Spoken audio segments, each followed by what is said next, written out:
when my daughter-in-law shoved me into the rain and hissed, "You're nothing. Go disappear in a ditch." I didn't shout back or beg. I simply picked up my coat, walked away, and made one quiet phone call. She had no idea that call would flip her world inside out. Before I tell you everything, do me a small favor. Subscribe to the channel and comment where you're watching from so this story can reach more people. The morning after we buried my son, the house felt like a hollow monument. Large, polished, but emptied of everything that mattered. I sat in the leather armchair my son, Daniel Hale, and I chose together years ago when he first started earning enough to replace our old thrift store furniture. My hand rested on the armrest, tracing the familiar crease, as though feeling for his presence in the grooves of the leather. The silence wasn't the gentle kind that accompanies grief. It was sharp, brittle, and hostile, like the house itself was holding its breath, waiting for something to break. Upstairs came the sharp tap of heels. That sound never belonged here. Not in the home where my son built his dreams, his company, and a life full of late nights and coffee cups littering every desk. Olivia Hale descended the staircase with the confidence of someone walking into a boardroom. She wasn't wearing black, not even a muted gray. She wore a crisp ivory suit tailored to perfection, as if she'd had it prepared for this exact day.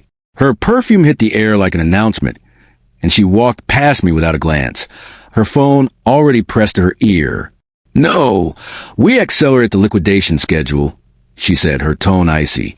"Secondary assets must move by end of quarter. Sentimentality doesn't pay dividends." Her words stung more than her indifference.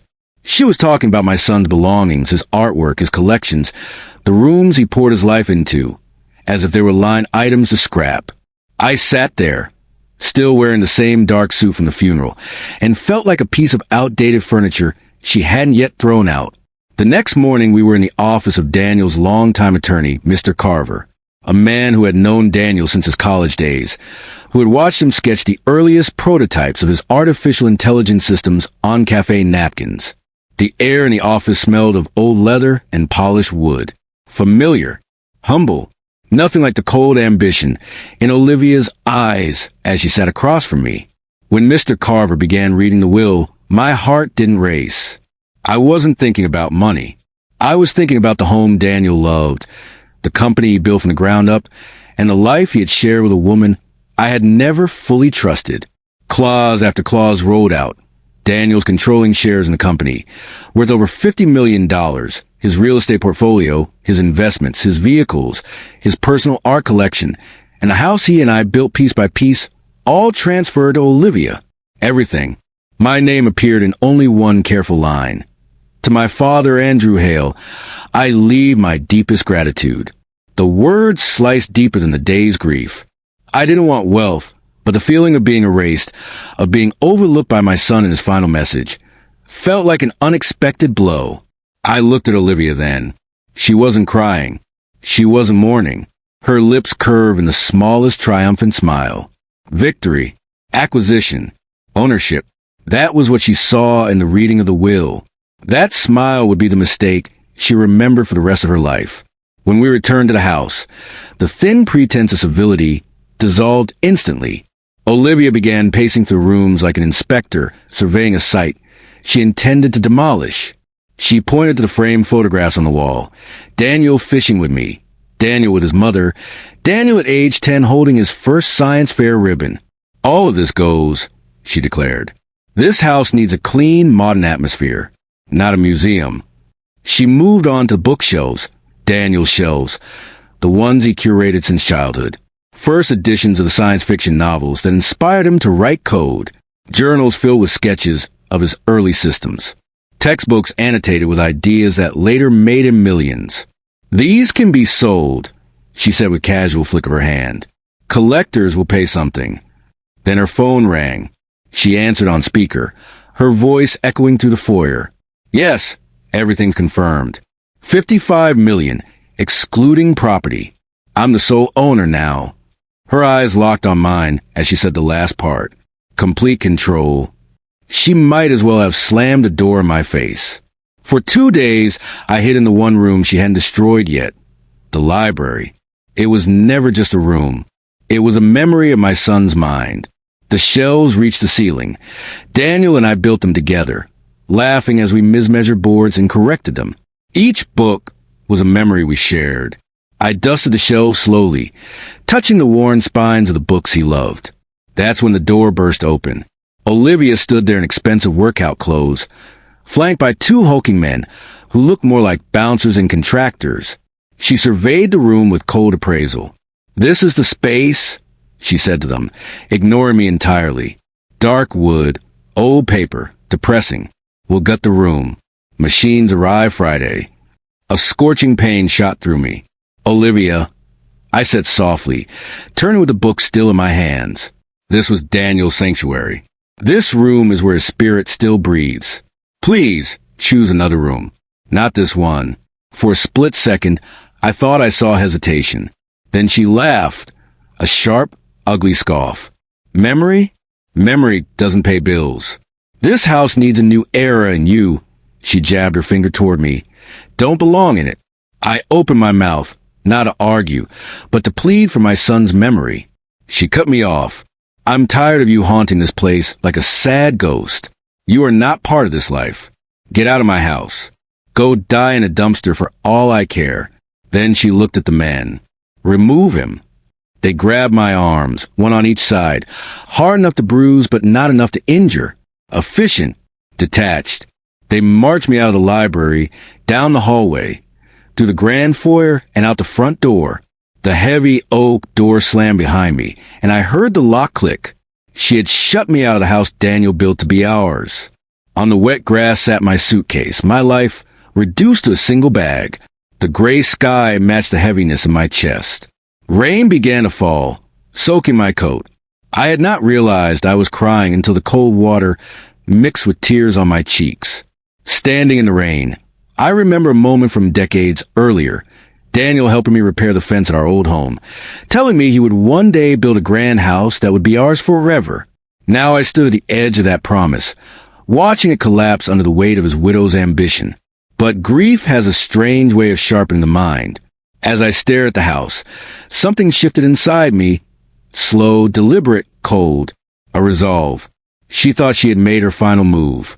She was wrong. I picked up my suitcase. I walked down the driveway without looking back.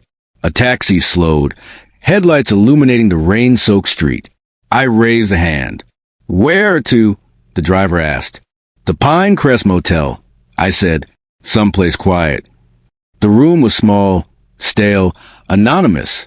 A bedspread stretched over a mattress that sagged in the middle. It should have felt like defeat. Instead, it felt like strategy. I sat on the edge of the bed, breathing steadily. Daniel had always been meticulous. He planned everything. He understood behavior, patterns, outcomes. He never left anything to chance. So, why would he leave a will that exposed me like this? It didn't add up. Unless it wasn't the whole will. There was one person who would know. One person Daniel trusted with more than contracts. I pulled out my phone. My finger hovered over the contact. Attorney Carver. The man who knew every piece of Daniel's mind, legal and otherwise. I pressed call. The line rang once. Twice. Then, "Jonathan," he answered, voice weighted with something I couldn't name yet. "I'm calling to tell you Olivia forced me out," I said calmly. "I'm at a motel." Silence. Not shock. Not confusion. Recognition. "Yes," he said slowly. "It's time we talked. There's something Daniel left behind. Something he asked me to reveal only if a certain event occurred." My heart hammered once hard. "What event?" I whispered. Carver inhaled. "The one Olivia just triggered." I sat frozen on the edge of the lumpy motel bed, the dim yellow lamp flickering, as if it too sensed something enormous shifting in the world around me. Carver's voice on the phone wasn't the voice of a man surprised. It was the voice of a man finally allowed to reveal a truth he'd been forced to carry in silence. "Jonathan," he repeated, slower this time, "what Olivia has done changed everything." Daniel anticipated this exact behavior. He prepared for it in ways even I didn't fully grasp until now. My throat tightened. Prepared how? There was a rustle of papers on his end, the dull thud of a drawer opening. "Your son left behind more than the will we read." The document you heard was only the surface will. A legal facade, a test of character wrapped in legal phrasing. A chill ran through my back. So he expected. He didn't want to expect it. Carver cut in, his voice suddenly thick with something like grief. But he feared he might have to. I stared at the stained motel carpet, feeling both the weight of my son's love and the dread that he'd known his wife's heart better than I ever had. Tell me everything, I whispered. Carver cleared his throat, shifting back into the crisp, precise register of a lawyer who had spent his life choosing words like surgical instruments. The will we read is legally valid, he began, but it contains a clause, a small, seemingly sentimental instruction, binding the inheritor to a 30-day fiduciary responsibility. I frowned. It sounded like a symbolic gesture. That's what Olivia thought, he replied. But Daniel designed it as a trigger. If she mistreated you or failed to uphold the integrity of the Hale family legacy, if she performed any act that could be considered harmful to the remaining family, it would constitute a breach. My mind replayed her words. Go die in a ditch. The shove, the rain, the door slamming shut behind me. That counts as breaching the clause, Carver confirmed, as if reading my thoughts. A profound breach. I let out a slow breath. The motel air felt thinner now, filling with something sharp and electric. What is the breach trigger? I asked. The legal authority, Carver said, to unseal and activate a second will, the real will, Daniel's true instructions for this state. That sentence reverberated through my chest like thunder. Carver softened his tone. Your son loved you, Jonathan. He wasn't blind. He knew his wife's strengths, and he knew her flaws. He hoped she might rise to the challenge of becoming a steward of what he built. But he prepared a fail-safe, one that protects his legacy, and you. The motel room seemed to contract around me. For a moment I couldn't speak. I had thought Daniel left me nothing but a line of gratitude. Now I learned he had left me something far more powerful. Trust. What happens next? I asked. Now, Carver said, you must disappear. I've already done that. Good. Don't surface. Don't answer calls. Let Olivia believe she's in full control. Your absence will embolden her. She'll behave rashly, recklessly. And everything she does in your absence will be recorded in the state timeline. She won't be able to access funds, will she? I asked quietly. Here, for the first time, a note of satisfaction edged into Carver's voice. No. Per Daniel's instructions, I've already executed a series of procedural holds. Every major account linked to the estate is temporarily frozen pending valuation. She can see the money, but she cannot touch it. A bitter, almost disbelieving laugh escaped me. She'll lose her mind. She already has, he replied dryly. A hold on a $55 million estate creates a tidal wave of delays, calls from auditors, appraisers, tax officers. She's going to push. She's going to lash out. And every outburst becomes evidence for the final step. What is the final step? I asked. The unsealing of Daniel's true will, he said, and its execution. His words carried a gravity that made my heart beat slow with focus. When do we reveal it? When she hits desperation, Carver said. When she realizes her fortune is inaccessible. When she's forced to confront the fact that she has no power over the estate. I rubbed my forehead. How will we know? You'll know, he replied simply. She'll come searching for you.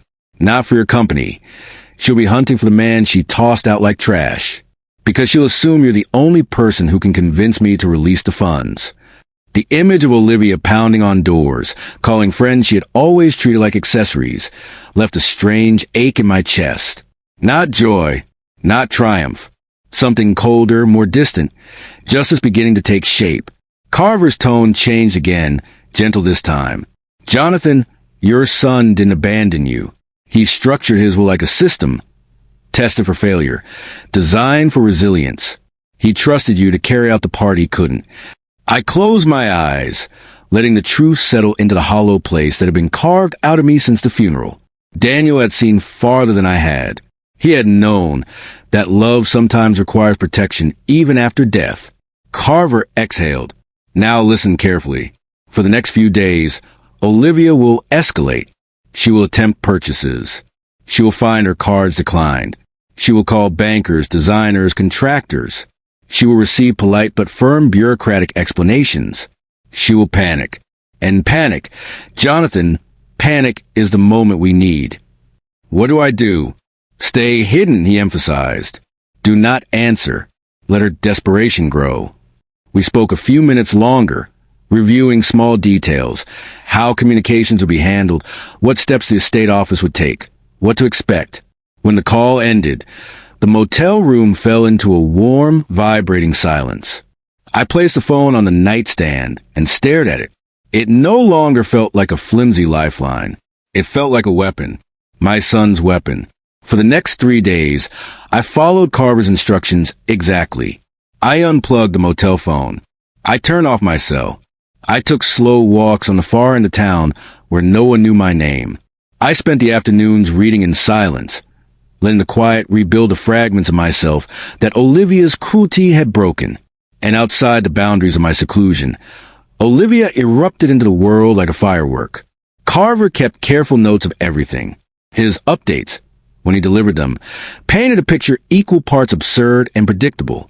The morning after she kicked me out, she stormed into the most exclusive boutique in the city, ordering handbags, watches, and jewelry with the confidence of royalty. When her black card declined, she assumed it was a mistake. She tried a different card, declined again. Each purchase attempt stacked her frustration higher. She then attempted to authorize demolition for the library, Daniel's library. The construction crew was met by a legal notice posted on the gate. Temporary injunction. Estate under review. The crew left, billing her for their wasted time. Next, she drove to the dealership where she had placed a deposit on a fiery red sports car. The salesman called her, polite but firm, asking when she would complete the payment. When she said immediately, he informed her the bank refused a transfer. Her deposit was non-refundable. The car was being released to another buyer. By the third day, she was frantic. She called banks, attorneys, advisors. She screamed at low-level staff who had nothing to do with her problems. She left 30 messages for Carver, each more desperate than the last. And then, exactly as Carver predicted, she began searching for me. She visited old neighbors. She called people she'd never spoken to kindly. She even left a message at the community center asking whether anyone had seen Andrew Hale, elderly, grieving, confused. The irony nearly made me laugh. She had painted me as a man unworthy of her home.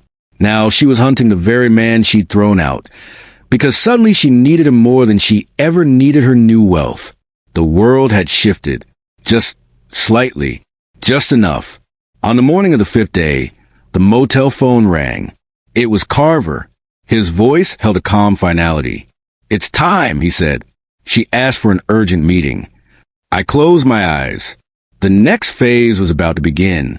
The next morning, a black town car pulled up in front of the Starlight Haven Motel, its glossy surface sharply out of place among the faded parking lines and flickering neon sign. I stood outside my room waiting, my single suitcase by my feet, not because I needed it, but because it felt symbolic, an anchor to the moment she had thrown me out. The driver stepped out, a quiet man in a gray suit. He gave me a polite nod, opened the back door, and said only, "Mr. Carver's expecting you." The ride was silent and smooth. The city passed by in a blur of early morning light, glass towers reflecting the rising sun. People bustled on sidewalks, rushing toward lives that had nothing to do with mine. I felt strangely calm, as if the past week had been a long, dark tunnel, and I was finally nearing its end. We arrived at Carver and Sloan Associates, a tall marble building with dark windows that reflected the clouds drifting above. The lobby was quiet, immaculate, smelling faintly of lemon polish and old leather, the scent of secrets and settlements. The receptionist, a woman with silver glasses, greeted me with a warm professionalism that felt grounding. "Mr. Hale, welcome. Mr. Carver will be with you shortly." She gestured toward the waiting area. I sat on a soft leather chair, the kind that nearly swallows you whole. A table beside me held neatly stacked magazines and a bowl of peppermint candies. The room was peaceful, almost too peaceful. I picked up a newspaper to steady my nerves, but I didn't read a word. My eyes drifted to the glass door every few seconds. I knew she would appear eventually. And then she did. The door swung open with a soft click, and Olivia stepped inside. She froze when she saw me. Gone was the glossy veneer of the woman who had walked down the staircase in an immaculate cream suit days before, dripping triumph and arrogance. The Olivia who stood before me now looked smaller, deflated. Her carefully styled hair was unraveling. Her blouse was wrinkled and her hands, those perfectly manicured hands, trembled slightly. Her eyes darted around the room as if searching for an escape, before finally locking onto mine. I watched it happen again, the rapid firestorm of emotions crossing her face, each one sharper and more desperate than the last. First confusion, then shock, and finally terror. Raw, unfiltered terror. She opened her mouth, but no sound came out at first. Then, in a voice so soft it barely reached me, she whispered, "Jonathan." A beat passed. Then she forced a smile, a trembling, broken thing. I've been looking everywhere for you," she said, stepping closer. "I was worried. I thought maybe you were hurt or lost or—" I simply looked at her. I gave her nothing. No answer. No comfort. No anger. She swallowed, sensing the truth in my silence. She tried again. I'm so sorry about everything," she stammered. "Things have been overwhelming. I didn't mean for it to go this far. I wasn't thinking clearly. The door leading to the offices opened, and Carver stepped out, tall and composed in his tailored charcoal suit. "Mrs. Hale, Mr. Hale," he said evenly, "if you'll follow me, we can begin." Olivia flinched at the firmness in his tone, then fell silent. I rose from my chair, and for the first time in a long while, I stood taller than my grief. I walked past her without a word, feeling her eyes burning into my back. She followed, her footsteps quiet and hesitant. The hallway to the conference room was long, lined with framed photos of past legal victories. It felt like walking toward a verdict that had already been written. When we entered, the room was cool and dimly lit, the polished mahogany table gleaming under the soft overhead lights. Carver gestured for us to sit. I took the chair on his right. Olivia sat on his left, as far from me as she could, without leaving the table entirely. Her posture was rigid, hands clasped tight, chest rising fast with shallow breaths. Carver began without preamble. "Mrs. Hale, you've had difficulty accessing any funds from the estate. You've encountered holds, freezes, and procedural delays. This is not an accident." Her eyebrows twitched upward, anger and fear intertwining. "I demand to know why," she snapped. Carver didn't blink. "You demand nothing. Not anymore." The word struck her like a slap. She sank a little lower in her chair. He continued, "Under provisional will, you were granted temporary stewardship of the Hale estate, contingent upon fulfilling a 30-day fiduciary responsibility. That responsibility included maintaining the welfare of the immediate family and the integrity of your husband's legacy." She glanced at me, then quickly looked away.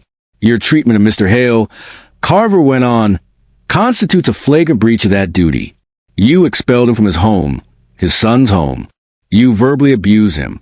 You place him in emotional and physical distress." Her lips parted, trembling.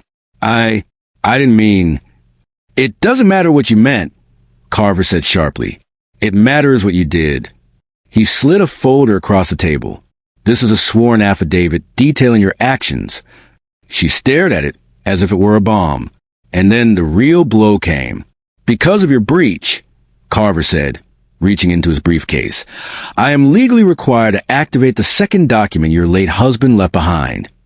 He withdrew a sealed envelope, pressed with deep blue wax insignia, the Hale family crest. Olivia's breath hitched. "This," he said, placing it on the table, "is Daniel Hale's true will." She shook her head violently. No. He already left a will. You read it." "That was a conditional draft," Carver corrected. "A test, one which you failed in 5 days." He opened the envelope with a silver letter opener. The soft tear of paper was the loudest sound in the room. He unfolded a single sheet, The real will. The tension in the room thickened, almost suffocating. He began to read. All assets, including all company shares, financial portfolios, and properties, are to be transferred into the Hale Legacy Trust, a fully protected, irrevocable trust. Olivia's mouth fell open. Control of the trust, Carver continued, shall belong solely to my father, Jonathan Hale. A quiet gasp escaped her. She looked at me then. With horror, Carver went on. The Trust's primary mission will be to fund scholarships, research, and programs supporting underprivileged youth in technology and engineering. My life's work continued through education. My stung. My son's heart lived in every sentence. And to my wife, Olivia Hale. Carver paused for a beat. The Trust will provide a monthly stipend of $2,000, contingent upon her maintaining full-time employment. She will be permitted to live rent-free in the guest cottage. Any violation terminates support indefinitely. Her face drained of all color. No, she whispered. No, this isn't real. This can't be real. But it was. It was written in Daniel's hand and signed. She collapsed back into her chair, eyes glassy, breath ragged.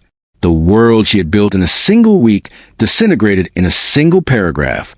Then, as if the realization slammed into her all at once, her eyes rolled back. She fainted, sliding sideways out of her chair onto the carpet. Carver calmly set the will down. It is done, he said quietly. I exhaled slowly. My son's wishes, his protection, his foresight, his love had finally taken shape, and the storm that had uprooted my life had finally begun to settle. Olivia lay unconscious on the carpet. Her hair spread like a dark halo around her head, the soft of the air conditioner the only sound in the room. Carver pressed the intercom on the conference table and calmly requested assistance. 2 staff members arrived, helped lift her into a chair, and brought a glass of water. When she finally regained consciousness, her eyes fluttered open slowly, unfocused at first, then sharp with realization. She sat up abruptly, gripping the edge of the table. Where what? You fainted, Carver said simply. The embarrassment that washed over her face was unmistakable. She straightened her posture, smoothed her blouse, and looked around the room as if searching for some version of reality in which the last 20 minutes had not happened. But this was her reality now. Her gaze drifted to me, but she couldn't hold it. Her eyes dropped to the floor, and her shoulders curled inward as if the weight of her new life had settled there, heavy and immovable. Carver folded the will neatly and returned it to the envelope. Now that the true will has been executed, he said, we will begin the process of transferring the estate into the Hale Legacy Trust. This includes all shares, all investments, the primary property, and any related holdings. Olivia flinched with every word, her hands trembling as she tried to compose herself. Carver continued, his voice steady as granite. You have until the end of the month to vacate the main house. Interim accommodations will be available to you in the guest cottage. She looked up sharply. The guest cottage? You expect me to live in that shack? It has been recently renovated, Carver replied. It is more than suitable. Her lip curled in disgust. I'm Daniel's wife. You were supposed to fulfill your obligations, Carver interrupted, tone unyielding. You didn't. She pressed her palms to her forehead, her breath shaky. Jonathan, please, she whispered suddenly, turning toward me. I didn't mean what I said that day. I was angry and grieving and overwhelmed. You know that. You know me. You know I would never truly want you to. Her voice cracked. To die in a dumpster. Hearing those words again felt like a blade sliding across a scar that was just beginning to heal. But her sudden softness, her pleading tone, felt rehearsed, like she was trying on remorse the way she tried on expensive clothes, adjusting the fit, checking the mirror. I didn't answer. Silence, I'd come to realize, was more powerful than any words I could ever speak. Carver cleared his throat. Mrs. Hale, your stipend will begin on the 1st of next month. You will need to provide proof of full-time employment to continue receiving it. She blinked. Employment? I haven't worked in years. Then I suggest you start looking, Carver said. The faint tremor in her jaw revealed the first cracks of panic beneath her surface-level humiliation. For someone like Olivia, someone who had tied her self-worth to appearances, status, and wealth, the prospect of needing a job was a collapse of her entire identity. "You can't do this," she whispered. "You can't." Daniel wouldn't. "This is Daniel's will," Carver said firmly, placing the envelope before us. Every word of it. Her eyes filled with tears, not delicate, artful ones, but hot, angry tears of disbelief and resentment. She wasn't mourning Daniel. She was mourning the death of the life she had imagined for herself. Carver stood, signaling the meeting was over. "My assistant will take you downstairs. There are papers to sign." Olivia rose too quickly, steadied herself on the chair, and wiped her eyes with the back of her hand. As she walked toward the door, she paused beside me, lowering her voice to a desperate whisper only I could hear.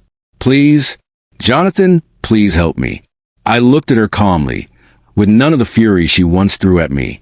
Nothing in me desired to hit back, to lash out, to return what she'd done, because this wasn't my victory.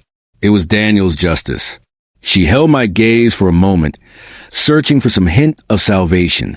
Then she exhaled shakily, realizing she would not find it. She left the room with unsteady steps. Carver waited until the door closed behind her before he sank into his chair with a long breath. "Daniel planned this with extraordinary clarity," he said quietly. "He knew her better than she knew herself." I nodded slowly. He knew me better than I knew myself, too. Carver gave me a small, tired smile. "You handled yourself with dignity, Jonathan. Daniel would be proud." The meeting ended there. Outside, the morning sun was bright against the glass walls of the building. I stepped out into the crisp air, and for the first time in days, breathing didn't hurt. The car took me back to the motel.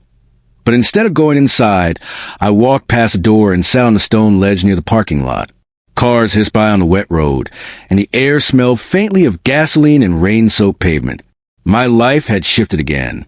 Not fully healed, not yet whole, but something inside me, something that had been shattered, was beginning to reform. I stayed there for a long time, letting the weight of everything settle. The events of the past few days replayed in fragments. The house, the storm literal and emotional, the motel room, the quiet call to Carver, the avalanche of Olivia's downfall. And in the middle of it all, Daniel. His voice from months ago echoed softly in my memory. "Dad, trust the system I built." He had known. He had planned. He had protected. By the time evening drifted in, the motel lights blinking on one by one, I finally stood and stretched. Tomorrow would mark a new beginning. The creation of the Hale Legacy Trust. The first steps in building something meaningful from the ruins of grief.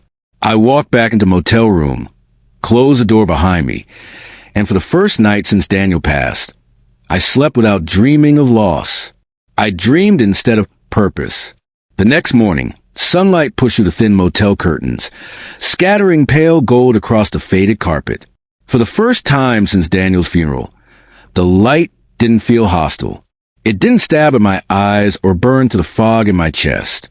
It simply existed, gentle and patient, like a reminder that the world kept turning no matter how violently life tried to throw you off. I sat at the small table near the window, sipping the complimentary motel coffee. It tasted like burnt rubber and regret, but it was warm, and that was enough. My phone lay in front of me, powered on again after days of silence. Missed calls from unknown numbers filled the screen, but none from Olivia. She had understood her position now. She knew she no longer had the leverage to hound me. At exactly 9 a.m., the phone buzzed with a call from Carver. "Jonathan," he said, his tone brisk but not unkind. "It has begun." "The trust?" I asked. "Yes. All accounts and assets are officially transferring today. The process will take a few days, but everything is set in motion. You'll need to sign documents at the office this afternoon." I felt a swell of something I hadn't felt in a long time. Direction. "Thank you," I said. "You don't have to thank me," he replied. "This was Daniel's doing. You're simply stepping into the role he intended for you." After the call ended, I found myself staring at the coffee-stained wall, feeling the weight of those words.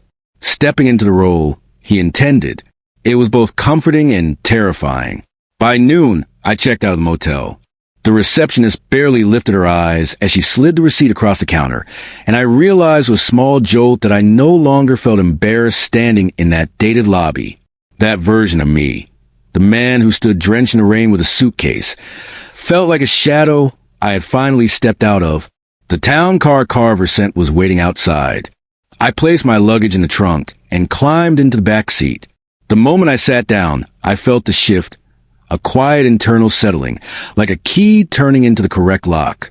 This was the beginning of something Daniel had built with his brilliant hands and careful mind, and I was now the one responsible for carrying it forward.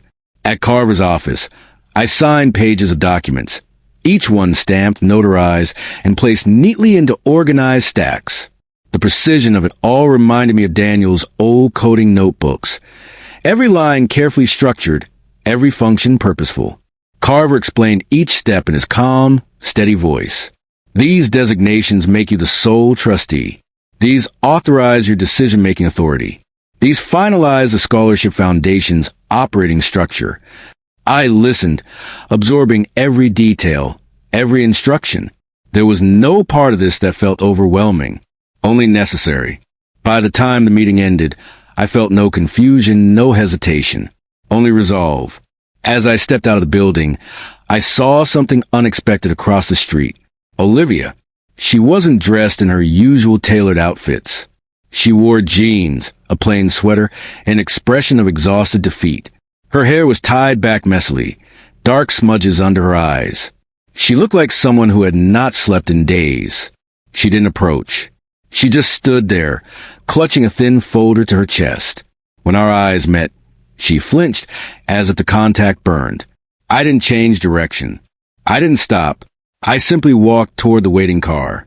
But as I reached the door, her voice wavered across the street. Jonathan, just my name. Nothing more. I turned slightly, acknowledging her but not inviting her closer. She swallowed hard, her voice hoarse. They said I need a job before the stipend begins. I've applied everywhere, but her voice cracked. No one hires someone with no work history, not even with Daniel's name. I said nothing. She took a shaky breath. I know you hate me. I blinked, surprised. Hate wasn't something I felt for her. I felt anger. Yes, hurt, disappointment, but not hatred. Hatred takes energy. She no longer had that power over me. Before I could even choose whether to respond, she shook her head as if answering her own doubts. I'm not asking you for money, she said quietly. I know that door is closed. She clutched the folder tighter. I just needed to say I'm sorry. The words hung in the air between us, raw and trembling, not polished, not manipulative, not rehearsed. Real, but real didn't erase the past. Real didn't undo the week she had spent celebrating her imagined fortune.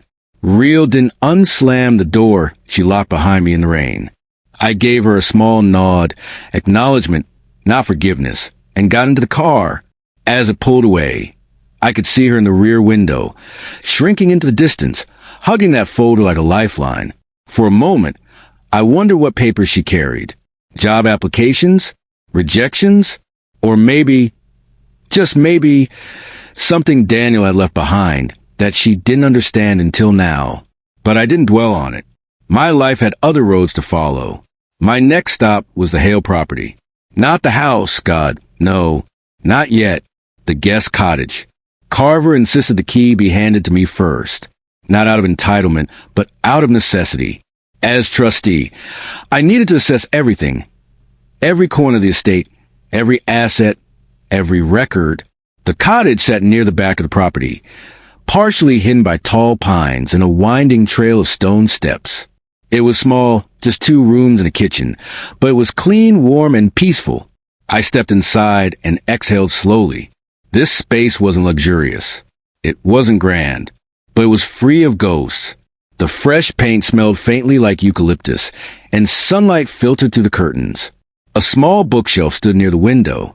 I ran my fingers along its empty shelves, imagining the volumes I would place there, the new chapters one would write with my days. After settling in, I walked the long path toward the main house. The mansion, once a symbol of everything Daniel built, felt different now. Not like the battleground it had been during those last tense days. Instead, it felt like a monument, something I was entrusted to safeguard, not inhabit. Inside, the air was still. I walked slowly down the hallway, noting the emptiness left after Olivia's frantic purge attempts. Boxes sat half opened. Some rooms had bare walls. But when I reached the library, the room Olivia had wanted to gut, the door was still locked. I inserted the key Carver had given me. The lock clicked open, and when I stepped inside, my breath caught. Everything was exactly as Daniel left it. Every book, every shelf, every pencil, every memory. It felt like entering a preserved moment in time. I sat at his old desk, ran my hand along the smooth wooden surface, and closed my eyes for a long, steady breath. "I'm here, son," I whispered. "I'm ready." Later that evening, I opened Daniel's laptop. The one Carver had returned to me after the legal process began. Inside, I found dozens of files dedicated to the Scholarship Foundation. Plans, budgets, outreach strategies, notes full of passion and purpose. He had dreamed of this place. He had built the blueprint. All I had to do was bring it to life. I worked through the night, absorbed in the quiet hum of creation. By morning, the first draft of the Foundation's launch plan was ready. For the first time since losing Daniel, I felt something like hope, soft, fragile, but unmistakably real. The Hale Legacy Trust wasn't about wealth or inheritance. It was about future. It was about building something that would outlive every wound, every betrayal, every mistake. It was about honoring Daniel's heart. And I wasn't going to fail him. The days that followed were a strange mix of grief, purpose, and quiet transformation. Every morning, I walked the short path from the guest cottage to the main house, unlocking the library before the sun was fully up. The room greeted me like an old friend, steady, warm, unchanged. It was the one place untouched by Olivia's ambitions, the one sanctuary that had survived her brief reign. I spent hours inside, surrounded by books Daniel and I collected together. His handwriting marked the margins of many of them. Small notes, questions, ideas he never had the chance to finish exploring. The familiar scent of old paper and varnish would seem to settle something inside me, grounding me each time my thoughts drifted toward darkness. Carver visited often. He brought documents, updates, and guidance, but he also brought something else, company. We'd sit in the library, him with his coffee and me with my tea, going through legalities, drafts, and logistics of the Foundation. Daniel would be pleased. He said to me one morning, scanning a draft of the Foundation's mission statement, "Not just with the trust, but with the way you're handling things." I didn't trust my voice, so I only nodded. Grief still lived in me, but it no longer ruled me. By the end of the week, we had assembled the beginnings of a team. A young accountant named Lily, recommended by Carver, joined as the trust financial coordinator. A retired school principal named Mark agreed to advise on community outreach. They were people with humble backgrounds but sharp minds, exactly the kind of individuals Daniel would have chosen. During those early days, I often found myself glancing toward the main house through the library's bay window. The house looked peaceful now, stripped of the chaos that had once filled it. Only occasionally would I see movement inside, a cleaning crew preparing it for temporary closure, or Carver reviewing rooms for inventory and insurance purposes. Olivia wasn't allowed inside anymore unless supervised, and she hadn't tried to be, but I saw her one afternoon. I was returning from a meeting with the accountant when I noticed her standing near the driveway, clutching a stack of job applications. She wasn't wearing designer clothes anymore.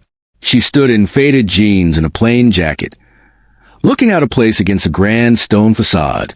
She wasn't crying, but she looked hollow, like a building whose structure still stood, but whose rooms were empty. She saw me and froze. I didn't change course. I walked past her toward the cottage, but just as I reached the path, her voice reached me softly. "Jonathan, please." I stopped, turning slightly toward her.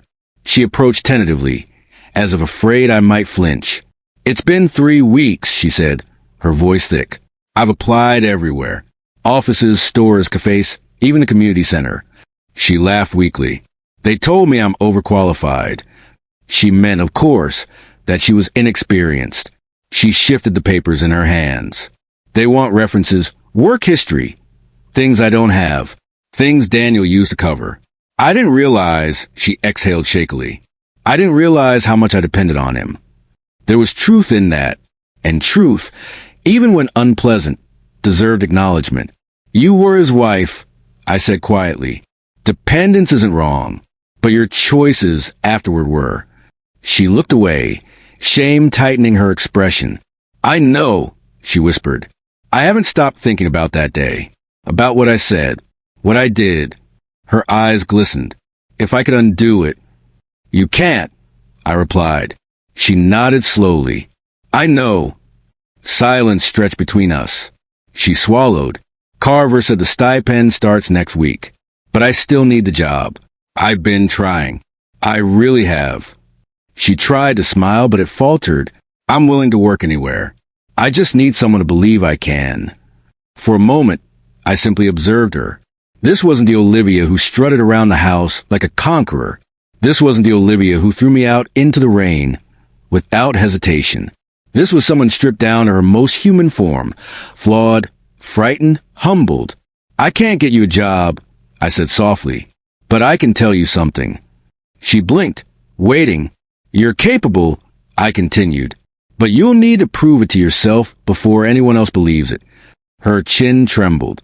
I'm trying, she said again. Trying isn't enough, I said, but it's a start. She nodded as if those words were both painful and necessary. Thank you, she whispered. I didn't answer. I walked away, leaving her standing at the edge of the driveway, clutching those papers like the fragile remnants of a life she was trying to rebuild. The next morning, I received an email from Mark, the retired school principal. He had found an opportunity, a position at a local community center cafe that needed part-time staff. It wasn't glamorous. It wasn't high-paying, but it was honest work.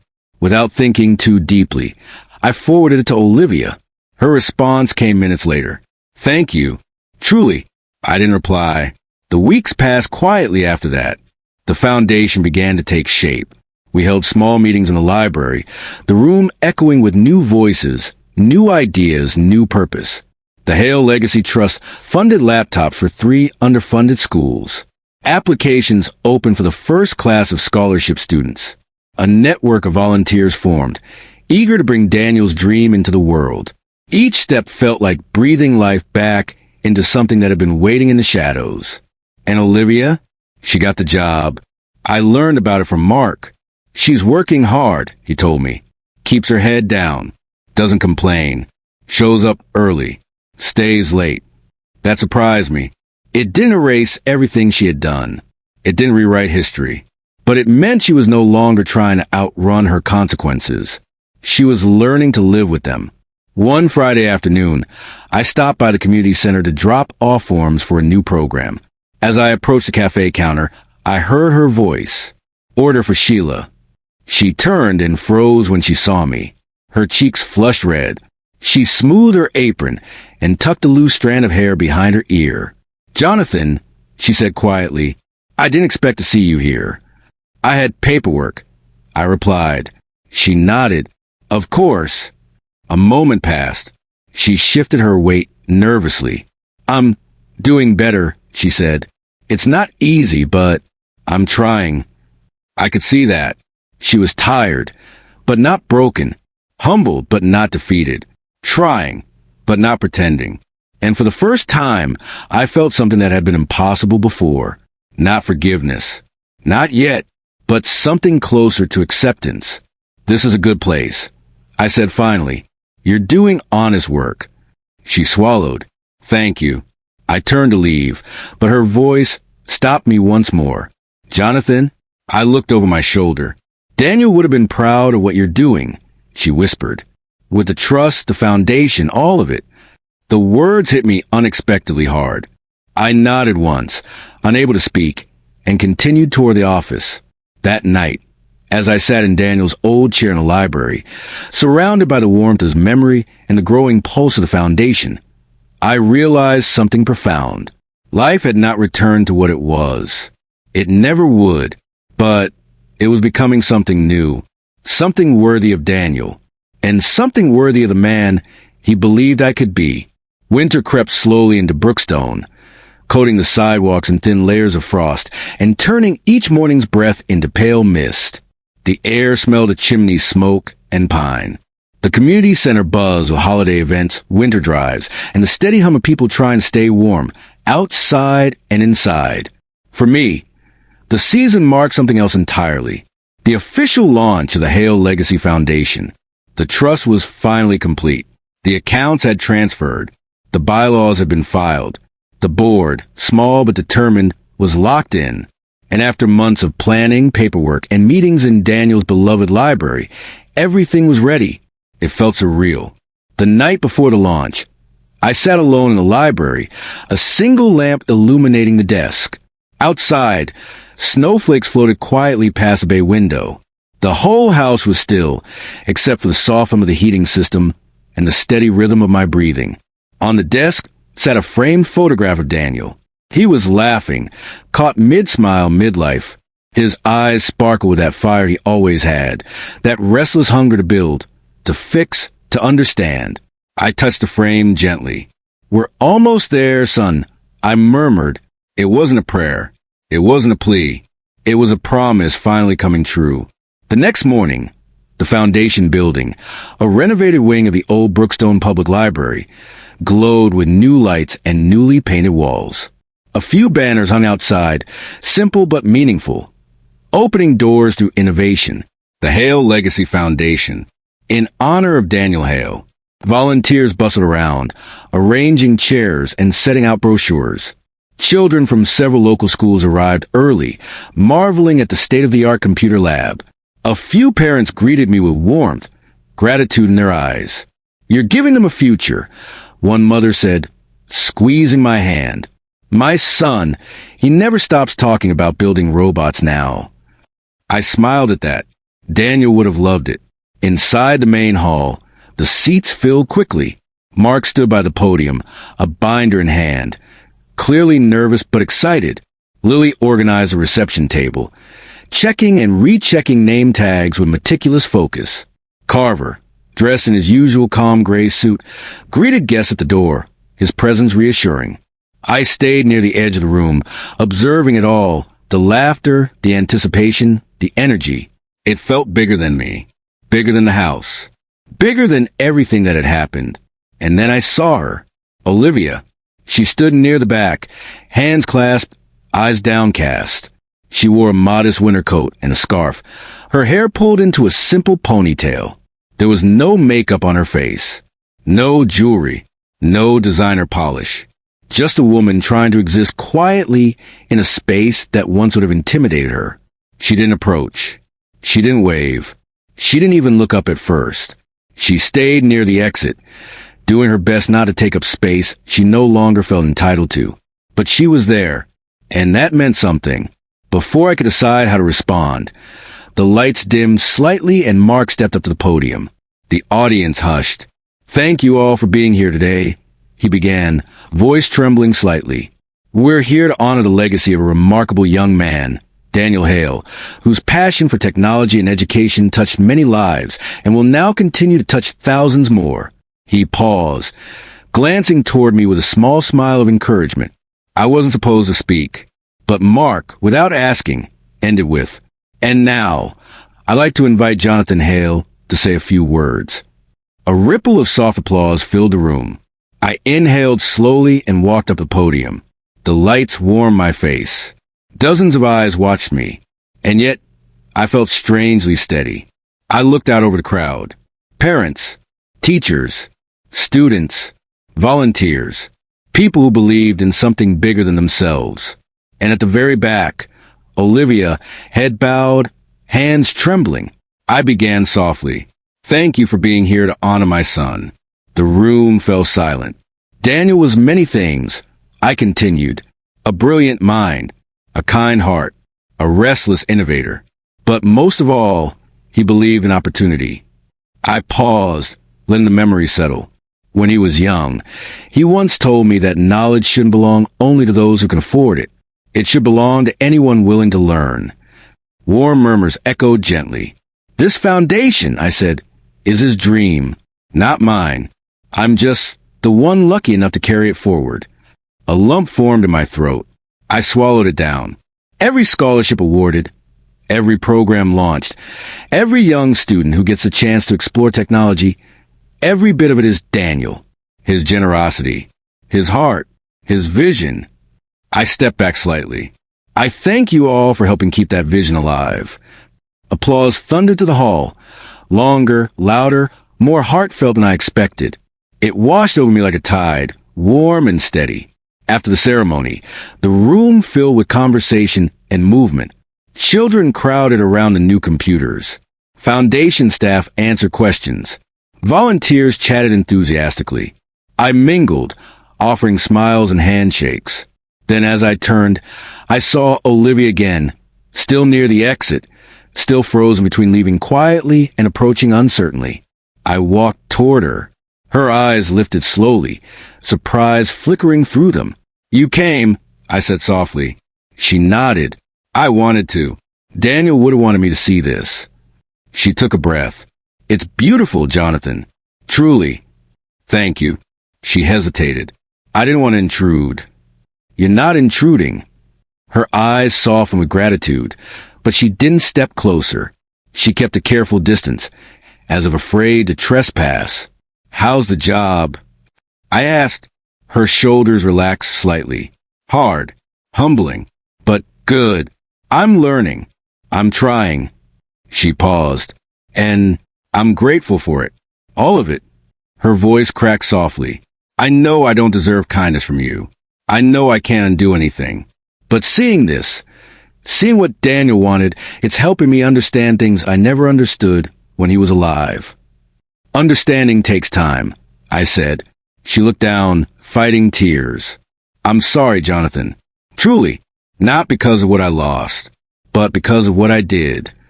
The apology wasn't perfect, but it was honest. And sometimes honesty is all a broken person can offer. I nodded once, a quiet gesture of acknowledgement, not absolution. She wiped her eyes quickly. "I should go." She started to turn, but stopped. "Jonathan," she whispered. "Yes." "You're doing exactly what Daniel hoped you would." I didn't reply, but her words stayed with me long after she left the room. That evening, as I walked to the foundation halls, children laughing, staff discussing programs, the air alive with excitement, I realized something quietly profound. There was peace and purpose. There was healing in creation. There was justice and legacy. And for the first time since Daniel died, I felt like I wasn't living in the shadow of loss. I was living in the light of what he left behind. Snow blanketed Brookstone in the softest white the following months, laying itself gently across rooftops and lawns, turning the world peaceful in a way I hadn't felt in years. The foundation settled into its rhythm. Meetings, workshops, student orientations, community events. The laughter of children learning to code filled the halls every afternoon. Volunteers buzzed with energy. Teachers visited regularly, grateful for the programs Daniel had dreamed into existence. And slowly, almost without my realizing it, life expanded again. Not back to what it was. Not replacing what was lost, but growing around the loss like vines around a broken fence. Stronger, steadier, alive. Every morning I walked to the library, the one Daniel and I had built, and opened its doors to staff members, students, and volunteers. The room, once a quiet place of memory, had become the beating heart of the foundation. Papers covered the long table. Whiteboards along the walls filled with diagrams. Laptops hummed on desks. The fireplace crackled on cold mornings. But at night, when the lights dimmed and the last volunteer left, the room belonged to me and Daniel again. I'd sit at his old desk and read through his files, or simply watch the snowfall outside the bay window. In those moments, I felt close to him, as if he were leaning over my shoulder, smiling. A few months after the foundation opened, Carver visited the cottage one evening. He brought wine and an envelope marked Annual Trustee Review. But after we finished discussing paperwork, he leaned back and studied me thoughtfully. "You know," he said, "I've worked with hundreds of families over the years. Estates, trusts, foundations. Most of them lose themselves in the aftermath. But you rebuilt something. I smiled softly. Daniel rebuilt it. I'm just holding the hammer. Carver chuckled. He'd disagree. He trusted you with his life's work. His words warmed something inside me. When he left, I stood outside the cottage for a long time, watching his car disappear down the winding driveway. Snowflakes drifted through the cones of lamplight, settling on the ground like tiny miracles. The property was silent, blanketed and still. I thought about Olivia. I hadn't seen her in several weeks. She worked at the community center cafe and lived quietly in the guest cottage she'd been assigned, on the opposite end of the state from mine. She used a separate entrance. She never came near the main house unless she had to. The trust required monthly documentation of her employment, which she submitted on time each month, neatly signed and scanned. She didn't ask for anything more. One Sunday morning, while I was walking toward the library, I saw her clearing snow from the path outside her cottage with a small shovel. She paused when she saw me but didn't look away. Her cheeks were red from the cold, her hair tucked under a wool cap. "Morning," she said quietly. I nodded. "Morning." She hesitated, shifting her weight. "The snow came early this year." "It did." "That shovel isn't very good," I added after a moment. She surprised me with a small laugh. No, it's really not." An awkward silence followed, not tense or uncomfortable, just unfamiliar, like two people learning to speak again after a long silence. Before I walked away, she called out softly, "Jonathan, thank you for letting me stay, for everything." I didn't look back, but I nodded. It was enough for her, and to my surprise, it was enough for me too. The rest of the winter passed quietly. Spring arrived slowly, muddy at first, then blossoming with color. Flowers bloomed along the property edges. Students filled the foundation halls again with fresh excitement as new programs launched. We awarded our first official scholarship in April. A bright, shy girl named Mia, whose hand shook as she accepted the certificate, but whose smile afterward could have lit the entire room. Her mother cried, thanking me again and again, and I felt Daniel in every word. Later that night, I sat alone in the library and whispered, "We did it, son." One warm afternoon in May, the community center held a small fair. Mark invited me to speak about the foundation's outreach programs. I went, shook hands, answered questions. Afterward, I stopped by the cafe for a cup of tea. Olivia was behind the counter, wiping down a tray. When she looked up and saw me, she straightened. "Tea," she asked. "Please." She prepared it gently, placing the cup on the counter. "On the house," she said. "That's against policy," I replied. Her cheeks flushed. "Right. Sorry.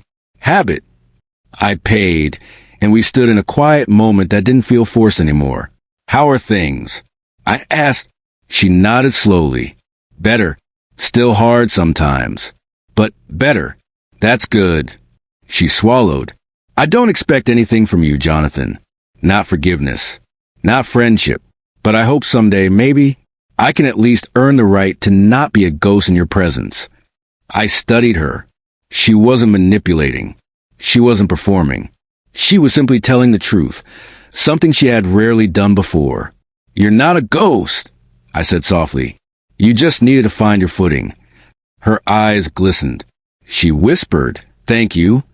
I left the cafe feeling a strange mixture of sorrow and strange, small peace. Some losses never fully close. Some relationships never fully heal. But some learn to exist in quieter, softer forms. As summer approached, the foundation grew beyond anything I imagined. More volunteers joined. New donors reached out. Schools requested partnerships. We launched robotics workshops, coding summer camps, and innovation clubs. One late evening, after a long planning session, I locked the library and stepped outside. Warm air settled around me. Fireflies glowed near the trees. The lights of the foundation building twinkled in the distance. I walked down the path slowly, listening to the crickets and the rustle of leaves. And I realized something powerful. Daniel's death had taken a piece of my heart. But Daniel's dream had rebuilt that heart into something new. Not whole, Not perfect, but stronger. And in that strength, I found the version of myself he always believed in. The man who protected, the man who endured, the man who built, not for revenge, not for triumph, but for purpose. And that purpose, Daniel's legacy, would outlive us both. As I reached the cottage, I looked up at the sky. Stars spread across the dark like scattered diamonds. "Thank you, son," I whispered, "for trusting me." The wind rustled the trees gently, almost like a reply.